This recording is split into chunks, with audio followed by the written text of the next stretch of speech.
But Pastbo is an awesome baker, though. That's true. Pastbo did make some good cookies. And now, because of Pastbo, I do know how to make good cookies. So, but see, Pastbo could have been nice and made some cookies for current Bo. No, Pastbo had to be a jerk and not want to make cookies. And now I can't enjoy cookies, and I have to make cookies for future Bo, which he's a nice guy and he deserves some cookies. But I mean, come on, current Bo wants some cookies too. uh, Past Bo, see, I can put all my blame on Past Bo. He could have done so much more. I say it in jest, but in reality, don't hate your past self. It's easy to do, and for a long time I actually did always have kind of, how to put this, I resented myself for not doing more than I did. So for example, man, I should have started learning drawing earlier. I should have started doing so and so earlier. I could have done more. I could have been more at this point in my life, kind of thing. That's unhealthy. It's not going to help you become a better person by thinking that way. It's only going to make it so that you don't do it in the future. You're going to stagnate because of it. So try not to fall into that line of thinking if you can. Instead, appreciate what was going on in your life at the time and try to be kind with yourself. Think of it as if you had a friend who went through the same thing, how would you treat them? And that kind of is just my philosophy on life in general, is like, treat yourself like you would treat a friend. Be compassionate with them. You wouldn't tell your friend, oh man, you should have done better. Why didn't you do that better? You would tell them, no, it's okay. Like, you were going through some stuff, as long as it's like justified and you're not just being a jerk. But there's room to be compassionate with yourself. And you should be. You deserve it. And for example, just as an example, for me, 2017 was a very bad year. I say bad because it was just like a very, how do I want to say? Not a dark, well, I guess you could say, like, to be dramatic, it was a dark time. Things weren't going right for me. A lot of family stuff was going on, that, like, just health issues, things like that. And I really didn't get too much done. I think was it 2017 or 2016? I didn't get too much done. But I ended up reading the entire Discworld series. It's my favorite book series. I hadn't read it at that point, but then in that year, I read the entire series. I think it was like 52 books.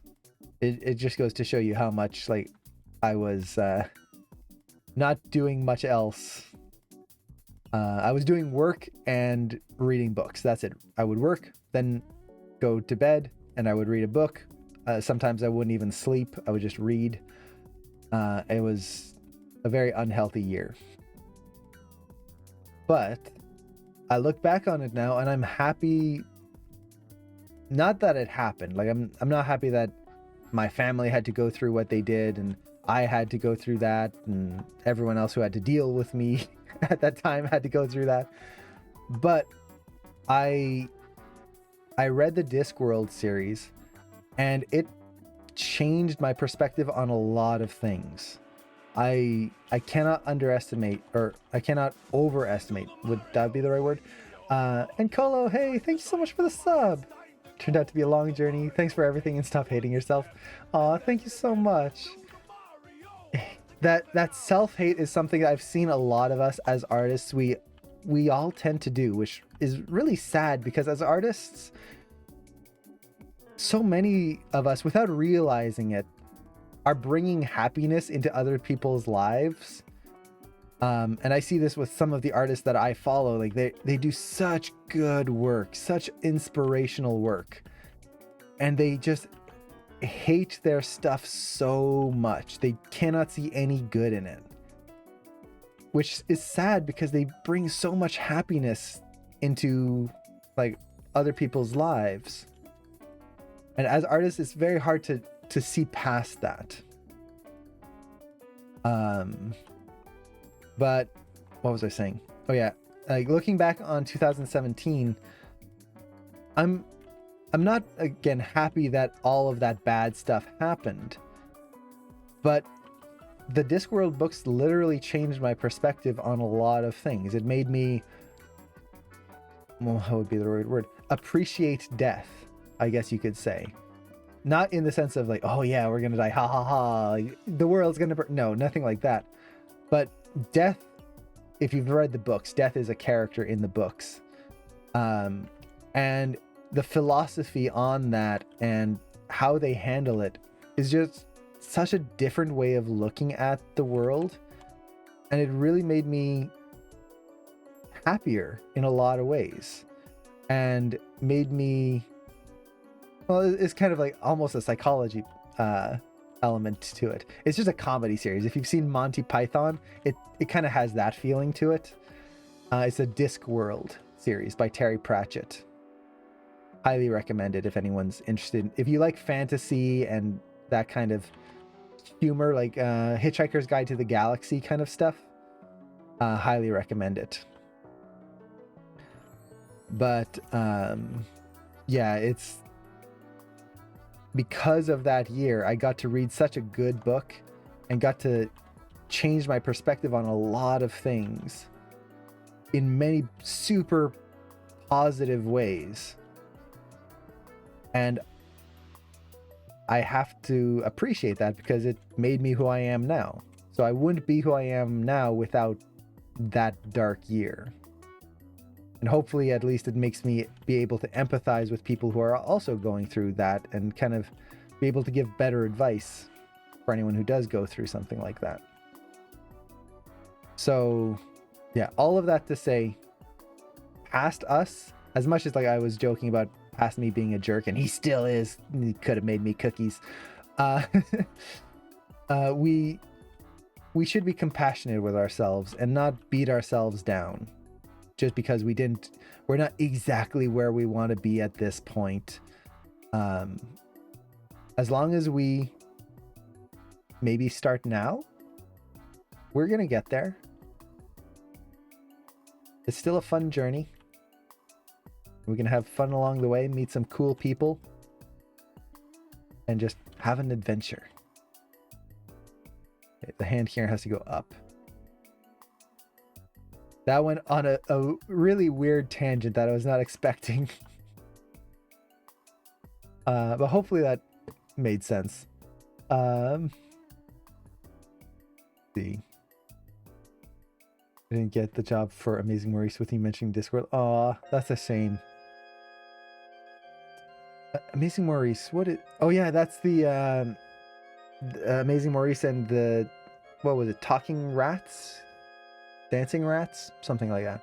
I like that book. That was really good. Just catching up with the chat here. I'm being reminded of that little comic you shared with the Angel and Devil Pigeon. Yeah, so I'm going to share this again. This is an artist. Oh, I forget their name. I think luckily it's on the image. So I follow this artist. They do a lot of inspirational stuff. Where is it? So this was another image that I have on my desktop. It's in the same folder. Wherever that folder is. But this is my mentality. I used to have this mentality of like, I should have done this so and so years ago. I should have started this years ago. And now this is the mentality that I have is, why don't I just start it now? In 10, like if I go and say, oh, I should have started this 10 years ago, and then I'd be talented, then I'd know how to draw. Well, how does that help anything? I still didn't start it 10 years ago, so it makes no difference. But if I say, I'm going to start it now, in 10 years, I'm going to look back and go, man, I'm glad I started that 10 years ago. So might as well start now. You're not going to be where you would like yourself to be if only I'd started sooner, but at least you'll be doing it. And this goes with anything. Like if you think, oh man, it's too late for animation. I'm going to use animation as an example just because we mostly do animation here. But I'm too old to start animation. I wish I had started when I was younger. Oh, I'm too old now. No, you're not. Start now. There's nothing stopping you. I know people who started when they were 60 and are now working in the industry. When I started animation when I was 24. And just only, hey, thanks so much for the sub. Aw, thanks so much. So I started animation when I was 24. And I thought I was too old.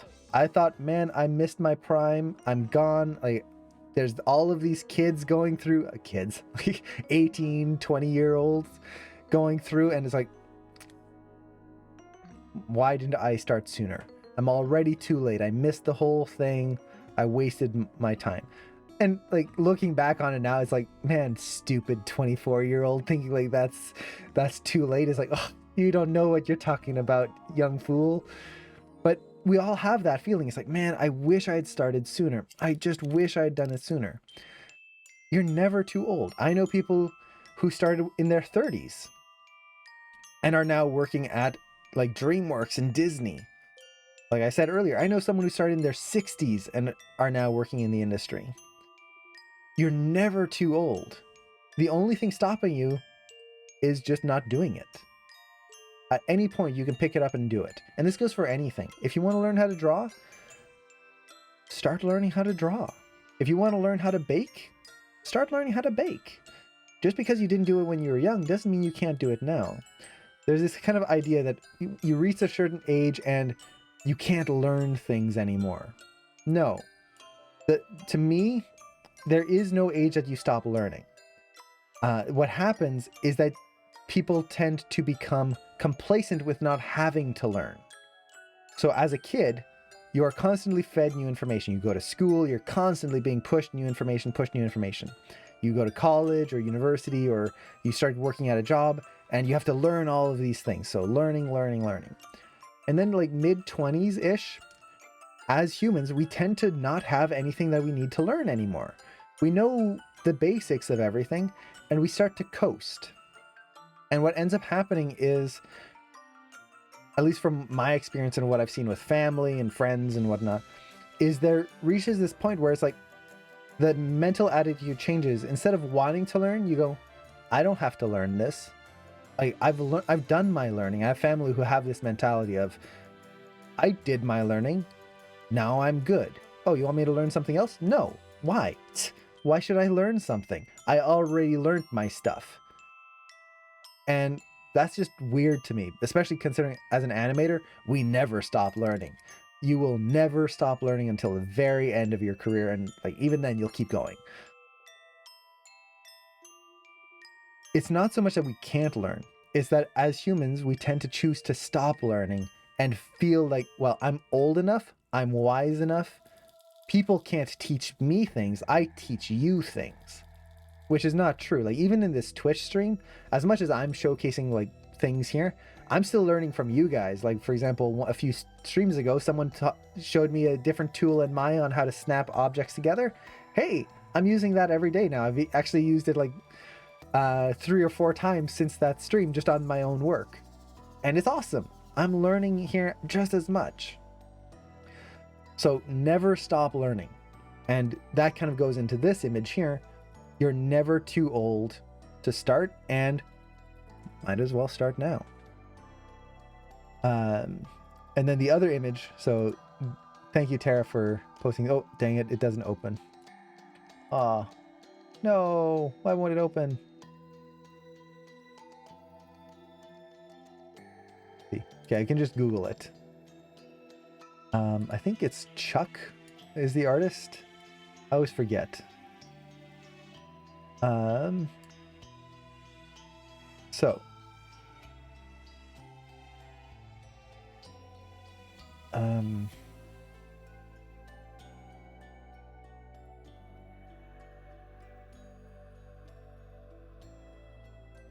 So I moved it over. Okay, cool. Let me find it on the stream Discord. Thanks for doing that, Tara. Oh, I don't even have Discord open. How could I? Discord doesn't auto start with my computer for some reason. No matter how many times I set it to, it just refuses to. So yeah. Okay. So let's find that here. Perfect. Awesome. So this I had on my desktop for a long time. I just had this saved, and every once in a while I would just open it. Yeah, Chuck draws things. Look for them on Twitch. On Twitter. They've got some good stuff.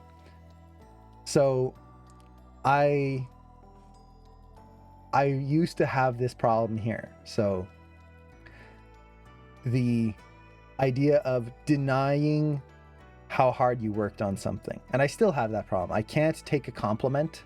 I know that about myself. If people compliment me, it makes me nervous, which, like, I'm not saying this in the sense of, oh, like, you shouldn't compliment me because it hurts my feelings kind of thing. No, it's just, I don't know how to take a compliment. When someone gives me a compliment, my first instinct is to put myself down or to pass the compliment to someone else. So someone will say, hey, great work. And it's like, oh, nah, it's not that good. See, there's all these issues. Or, hey, great job. Oh, it's because Cameron helped me, or it's because of this. Like, I point the compliment to someone else who also helped me. And that's not a bad thing, to give credit to other people, because other people helped you along the way. But keep in mind that you also did the work. And like, I say this, and I know this is true because I can say it and I see it with everyone else, and I try to show this to other people. And then when it comes to me and someone gives me that compliment, I automatically go right back into that, like, defensive, nah, it's not great. Oh, there's issues.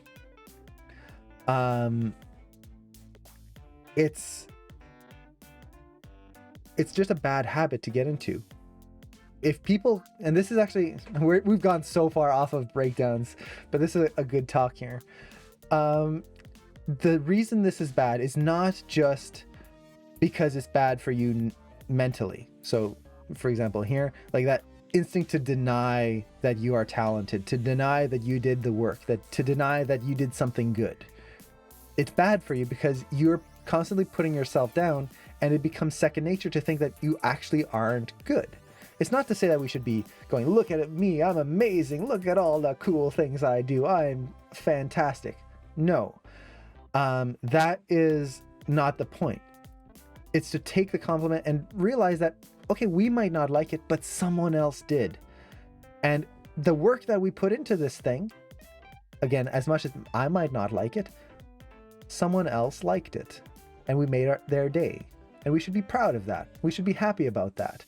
We can still try to improve. We can still see that we need improvement, but we shouldn't, again, hate ourselves for trying to achieve something.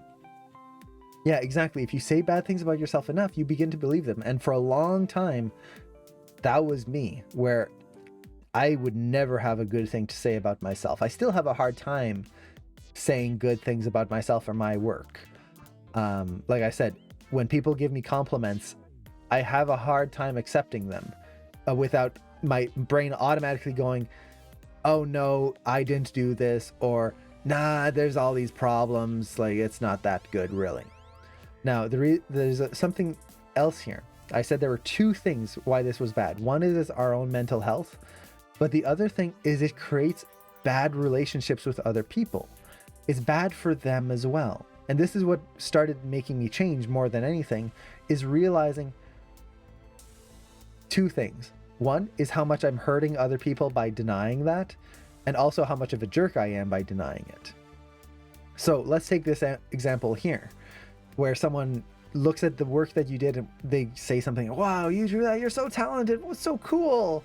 And if you go, nah, it's really not that good. Twist that around. Think about it the other way. Not only are you putting yourself down, you're telling them that they have a bad eye for art, that they don't know what they're talking about. So as we say that, as we go, nah, it's not really that good, the subtext of that can be read as, you don't know what you're talking about, shut up, which is really bad. Like if you put it into those words, what? No way would I say that. Like someone comes up to me and gives me a compliment, I go, oh, shut up, go away. That would be like, what a jerk. That's a horrible. But that's what we're doing. Subconsciously, we're putting ourselves down, but we're putting them down at the same time. And that is very important, especially in a workplace environment. That makes you the jerk at work without even realizing it. And in the animation industry, we don't want to do that. We want to be the helpful person. So you take the compliment. By taking the compliment, try to look at it this way. By taking the compliment, you're not putting yourself up onto a pedestal. You're putting them up on a pedestal. You're going, you've got a great eye for art. Or I trust your opinion. I'm going to listen to you. There you go. You're telling them that you trust them, that you believe that they are not liars. So that is very, very important. We have to be very careful of this like negative subtext that we put onto ourselves. It might feel like we're just hurting ourselves and no one else, but we are hurting everyone around us by doing that. And especially when it like builds and builds, like for me, I could never take a compliment. Someone would comment on my work and I would just put it down. Any positive thing, I would twist it around and be negative about it. And it took me a long time to realize that in a sense, I was being a jerk about it. I was being rude to them. I totally didn't realize that I was doing it. I didn't mean it in that way at all. But I can't deny that that's how it came off some of the time. I'm sure it must have come off that way some of the time, where it's like, nah, I don't really trust your opinion kind of thing. And it's like, that's not what I meant.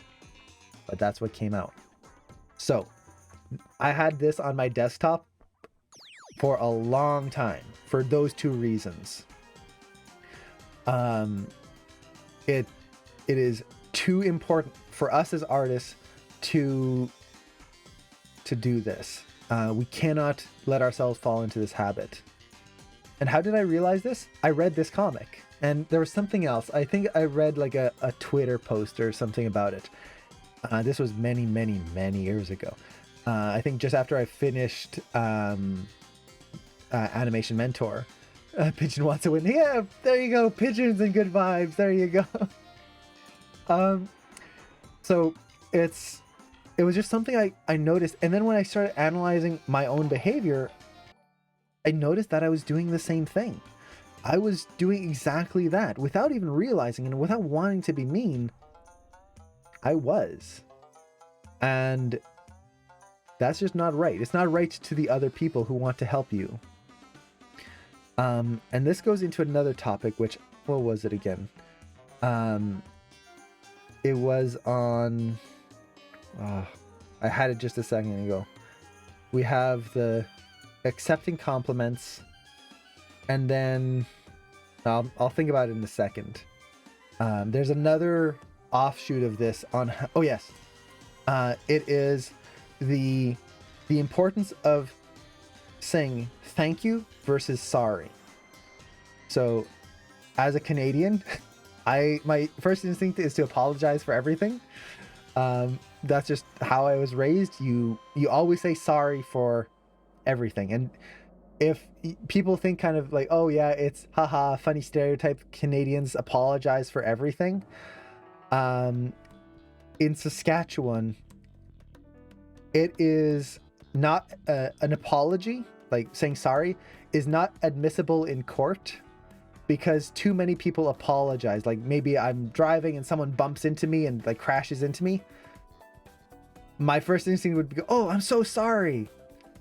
And in many places, that would mean that I'm the one guilty because I apologized. I'm the one that had the accident, or like, I apologize, so it must be my fault. Not in Canada. If you say sorry, it is not admissible in court. It is just something we say. So, this is a good image here. Let me switch this out.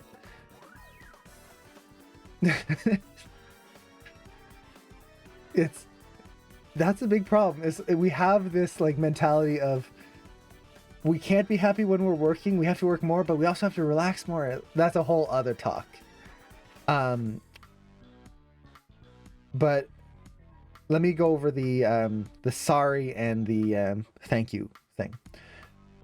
And that's exactly it, Dingy. If we are late, we don't apologize we don't say, sorry, I'm late. We thank you for your patience. We thank the person. What that does is two things, kind of similar again to this image. One is it makes it less self-deprecating. When you say sorry, it's, I made a mistake. I'm sorry.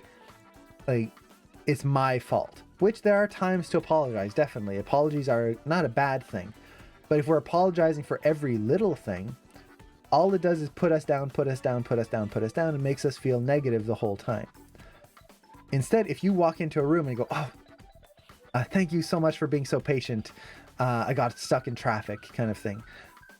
Not only does that not make you out to be the bad guy for a situation that many times you're not in control of, but you give them a positive compliment. Thank you for being such an awesome person. Thank you. You're great. People like that. People like to be thanked. People like to get put up onto a pedestal a little bit. It makes them feel good. So not only are you not putting yourself down, but you are putting them up. That's just two positives instead of a negative. So in general, it's nice to try and thank people for being patient, or thank them for waiting, thank them for whatever it is, versus apologizing every single time. Again, not to say that you shouldn't apologize. That is not a bad thing. But if we do it too often, all it does is puts us down and makes us feel like we're always doing things wrong. That I, as a person, am a failure. I can't even do this right. Sorry, I'm doing the, like, again, always apologizing. So that's an important part. Now this part here,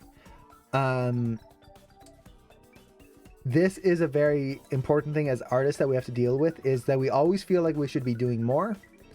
And then when we do more, we feel like we should be relaxing and enjoying life. And we feel negative about both moments. That doesn't go away. And as you can see from my work schedule, I really have a bad work-life schedule balance a lot of the times, where I have too much work and I don't even sleep, things like that. It's bad. Don't do that. But the important thing here is to realize that, how does the quote go? I forget who exactly said this, and I'm not going to quote it correctly. I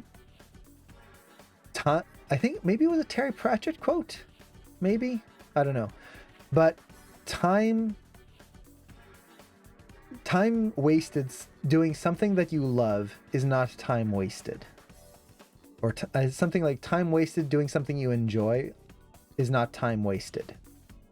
That is a very important thing, and it's something I took to heart. Again, I forget who said it. I could Google it. But basically, if you are doing something, and this is the 2017 year that I was talking about before, where I just read Terry Pratchett for the whole year, the Discworld series, that was that quote. John Lennon, that's it. That's who it was. Thank you so much, Peter. Time you enjoy wasting is not wasted time. Exactly. And when I read about that quote, that really stuck with me, because that was my year of 2017. I wasted time. I didn't do the things I should have been doing. I spent a lot of it reading, but it was not wasted because I enjoyed it. It got me out of that funk that I was in, that dark time. It changed my perspective on life in a lot of ways. It was well spent because of that time. There is no end goal here in life. We kind of put it as if this is a race and everyone's racing to it, and if I stop, people are going to get ahead of me and I'm not going to reach the finish line. The thing is, there is no finish line. There is no goal. There is no big thing that you have to reach, no milestone where, for example, at age 30 you have to have kids and a family, and by age 40 you should have this and this, and like all of these things figured out. You should have your dream career by like 25, something like that. No, none of that. You do what you do for you and what's best for you at the time. And there is no goal, there is no end solution. If you have to take a break and take a step back and recharge, that is not bad. The only time it's bad, honestly, is when you can't pay the rent. Like that, it's eating and sleeping and all of that stuff, surviving. As long as you can survive, it's not bad to take a break and just recharge, enjoy life, get out of the rat race of trying to get to the 9-to-5 job and all of that stuff. Yeah, exactly. The I should be doing this or I should be doing that. It's very dangerous for your mental health. Definitely. It's something that took me a long time to realize, where I always felt like I was always late to everything. Like I didn't go to school soon enough. Like I started animation when I was 24. I should have started when I was 18, fresh out of high school. Like why did I waste so many years? 6 years wasted. When I started doing basically anything like Twitch, why didn't I start sooner? I should have started sooner when Twitch first started. I was doing other things. There were other things in my life. I shouldn't blame myself for that. And as I'm going, if I need to take a break, I shouldn't feel bad about taking a break because I need it. And that's very important. You need to do what's best for you, and for your family and things like that. But especially how do I want to phrase this? Be kind to yourself. Again, this is my general mentality on life, is treat yourself like you would a friend. And it's not to say that like you treat yourself as a third person, but whenever you're about to say something and give yourself advice, like, oh man, maybe I should do an all-nighter and get this project done. What would you tell someone else? You should probably just get some sleep. You're probably going to work better later. That's what the advice you'd probably give. So why don't you give yourself that advice? I still don't follow that very well. I still have trouble following that exact advice of like, what would I tell someone else? Because I always make excuses. Oh yeah, no, I'm fine. It's only 5 a.m. I can keep going. Yeah. I lie to myself. See, past me is a jerk. Go back right to that. But that does help. And I've gotten better at it. It's only this last, like starting in January, where things just got really out of hand. There's just too many projects to keep up with, that things have gotten back out of whack. But in 2 or 3 weeks, I'm getting that all rescheduled and I'm back to hopefully a healthy schedule again. So I have that planned for the future. Unfortunately, I can't do it now because I'm stuck with all of these deadlines that can't be changed. So that's on me, bad scheduling. But I have plans in the future to change it, and relatively soon. So, yay. And self-care is something I learned more once I truly realized that other people were worried about me. Exactly. Same here. A lot of times you think that this kind of, oh, I'm just going to push myself and burn myself out and do all of this. It's only going to hurt me. No, it hurts everyone around you. It hurts your friends who can't do anything to help, but they want to. It hurts your family who have to see you go through that. And again, they can't do anything to help. It hurts people. So try not to do that. It doesn't mean that we have to live our lives for others. This is another big thing where, let's say your family doesn't want you to be an animator. They want you to be a lawyer or a doctor, a good profession, a proper profession. No, if you want to be an animator, you get to choose what you want to do in life. You get to live your life and what's going to make you happy. With that said, if we're doing little things that we don't necessarily need to do I need to do an all-nighter? Do I need to do this? But it's hurting people to watch me suffer as I'm doing that and watch me hurt myself essentially? No, I don't need to. And why should I hurt them just to get a little bit of extra work done? So yeah, very, very important to watch out for. Let's see. You just had this feeling having 2 projects, sleeping from 1 to 6 hours per day. Would never do that again. Money isn't worth it. Yeah, it's bad. And it's not even about the money. That's the thing. It's just different projects that came up and I scheduled them improperly and they all started at the same time. So it's just mismanagement on my part more than anything. But hopefully everything will be managed soon. You can't fail at what you don't love, so you might as well do what you love. Exactly. Or sorry, you can fail at what you don't love. Exactly. So if you don't love something, you can still fail and not achieve it. So might as well try the thing that you will love. And if you fail it, well, at least you tried. If you don't try, it's technically failing already. So might as well give it a try. You never know. Yeah, I think that was that Jim Carrey's dad. Yeah, he said that at a graduation, I think, was, if I remember correctly.